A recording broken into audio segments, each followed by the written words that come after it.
What up? T-Bob here. And Jake as well. And look at you. You done stumbled upon little OTB Saints, where we bring you all the latest black and gold coverage.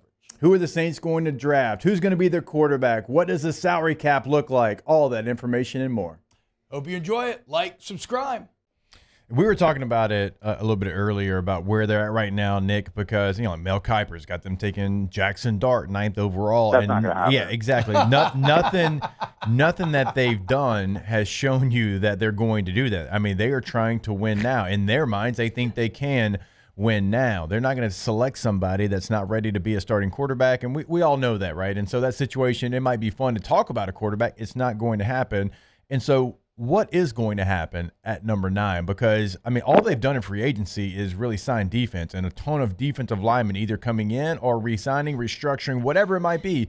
So all signs would kind of point to them maybe, hopefully, selecting somebody that can help them on the offensive side of the football that could be a playmaker, be it a running back, be it Tedero McMillan, be it a Warren at the tight end position. Like, in my opinion, they have to give Derek Carr a weapon because he is not going to go out there and win games for you. Like you just mentioned, he needs better personnel around him. Don't they have to go playmaker at 9?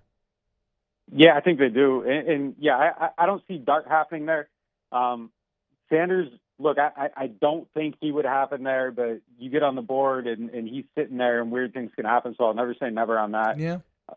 I could be eating crow here for what I'm about to say, but, just even based on just what I've heard, the grades are on Dart, I don't see it happen. I just don't see it happen. Like grades around the league, I just don't. I would be very surprised. When you say grades, I'm sorry to interrupt, Nick. When you say grades, explain that a little bit further. Do you mean like round grade, like what are they what are league circles saying about where they think he actually should be valued? Yeah, and again, this is league circles, and when you say league circles, that means that it's not direct, it's just gossip, but it's informed gossip, and it's good gossip. And I've historically felt pretty good about the gossip I've heard, but yeah, I just don't think people see him in that range. Scouts that I've talked to that I trust, the people that told me last year, hey, everybody's wrong on Brian Thomas, he's going to go top 20. These are the same people that are telling me that, hey, Dart is not in this range. He is not in that range. But someone could see him as a Bo Nix. All it takes is one, and all of a sudden you're a top 15 pick. But I would just be surprised, just kind of, you can marry the sources of your information up with historical trends within what the Saints have done, and it would just be very, going through the Jeff Ireland dossier years back, there's a lot of draft picks. It would just really, really surprise me. So I got to say no to Mel on that one, but Mel didn't ask me, so that's the pick on there right now. Go ahead. To answer Jake's question, though, yeah, it has to be an offensive weapon. It has to be an offensive weapon. They've gone all defense. Mm-hmm. Ireland was out at Arizona's pro day yesterday. He saw T-Mac up close, so maybe that's a guy there. They did just give Juwan Johnson a really big contract, so I don't know if you're paying him to be tight end too. But I don't know if it makes you bypass Warren at that spot, but I would have definitely said Warren before that pick. After the pick, okay, he's still in the mix, but I don't know that you're selling out for him. Maybe there's a greater need at wide receiver, and if you like both, I know a lot of teams had questions they kind of wanted answered by T-Mac, just through the interview process, just to kind of see what makes him, burn, what's making him tick on the inside, just kind of, sit down, hear it, see what your point of view is, how you feel about the game, all that stuff. And it sounds like a lot of people have been impressed with him, and that's what those meetings are for. So, yeah, I think before I was tentative on saying he'd be in play at 9, but I think he's in play. I think he's in play at that spot. Yeah, especially if Genty and Warren are already off the board, right? Yeah. Yeah. Well, look, it could be a coin flip too at that point. Sometimes, unfortunately, need dictates action every now and then. And, if they're close, if they're within range of each other, Warren and T-Mac sitting there, maybe you go the receiver because you just missed on Cup. And you gave Juwan Johnson $30 million. Yeah. I would really like it to see them just sign a veteran receiver. I like the idea of Keenan Allen at the beginning. I like the idea of Keenan Allen at the end on a 1-year deal that doesn't cost a ton, probably a little less than Cup got paid.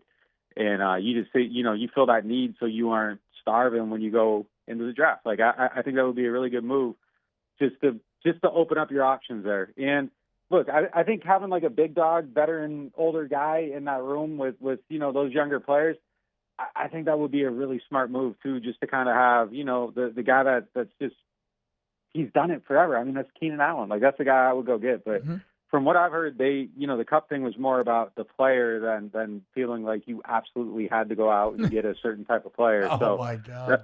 They love this roster. I think that's more about opportunity. They love this roster. I mean, I just keep going back to the Lumis quote. Just because we went 5-12 doesn't mean we did anything wrong. Like, okay. I mean, I think it's debatable, but sure. Speaking of Mickey, Nick, is this, and I probably know the answer, but is this finally the year where the New Orleans Saints use all of their draft picks? Give us, because I'm sure you have them locked in. Remind us about the amount of drafts in a row that he's traded up, the amount of time he's never traded back. Remind us a bit of Mickey's proclivity for bundling picks to move up. Yeah. I mean, it's like never. Like they always trade up. There's always going to be a trade up, and part of that is sometimes they come later in the draft, and part of that is okay, we're going to trade up, we're going to get this guy, and then we'll still sign our priority free agents after. And I think in a single year vacuum, that's fine. It's a fine approach.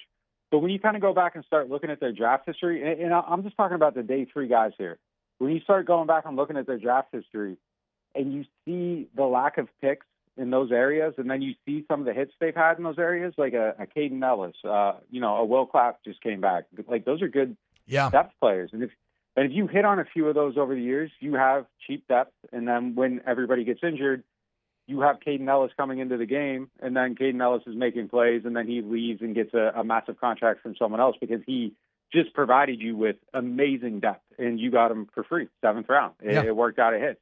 But if you aren't making those picks, like, again, in a vacuum, it's fine. Going to trade up, sign the priority free agents. If you do that, once every 4 years, like you're probably cool. You're probably in a great spot, and it's fine. But over time, if you're not making those picks consistently, or you aren't hitting on those picks, but if you're hitting on a few of them now and then, and you're getting your UDFAs, and you have a couple of UDFAs stick, and you have a couple picks from rounds 5 through 7 stick, all of a sudden you're adding 2-3 guys that are NFL caliber backup players to your roster every year, and you're pumping through the depth. But like they haven't done that, and I feel like that's kind of one of the bigger issues with kind of the injury equation is that, okay, yeah, like we can all agree that it's historically bad, but the ability to fill them in probably could have been slightly better, and maybe you get another win somewhere if you have better depth on your team, if your cap's cleaner, if you aren't carrying dead money and you're making more day 3 picks, and you're kind of getting some of that depth. I think some of that is self-inflicted, and I think it can be both things. Like it was too much to overcome, but the ability to run triage on it just wasn't quite there. Like the infrastructure hadn't been built to do it, and I think they need to make those picks this year. Like, trade up once. But I agree. Don't trade up. Don't trade up. Don't even put that into the either. No trading up this year. Make every pick. I'm not gonna have like a hard and fast rule because like something like a great opportunity might be there. Like the next Spencer Rattler might fall to 5, and you're like, what? Like we're gonna jump up and get him. Like cool, fine, do that, whatever.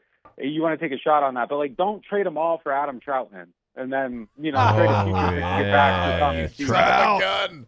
He said, "There's a name I have not heard in a long time." Yeah, those are the moves. Those are the moves that I think kind of set you back a little bit.